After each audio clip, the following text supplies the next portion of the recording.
సిద్దిపేట జిల్లాలో హిందూ వాహిని హిందూ సంఘాల ఆధ్వర్యంలో ర్యాలీ నిర్వహించారు. బంగ్లాదేశ్లో హిందువులపై హిందూ దేవాలయాలపై జరుగుతున్న దాడుల్ని హిందూ వాహిని నేతలు ఖండించారు. హిందువుల్లో ఐక్యత తీసుకురావడానికి, హిందువుల హక్కుల పోరాటానికి హిందూ వాహిని నిరంతరం కృషి చేస్తుంది అన్నారు.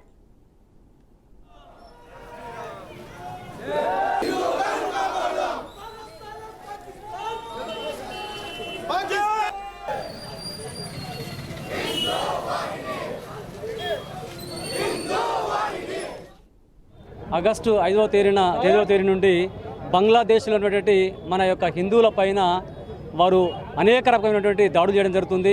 అక్కడ స్టూడెంట్స్ యూనియన్ ద్వారా వాళ్ళ రిజర్వేషన్ గురించి 30% ఉన్నటువంటి రిజర్వేషన్ గురించి వాళ్ళు ఫైట్ చేయడం జరిగింది.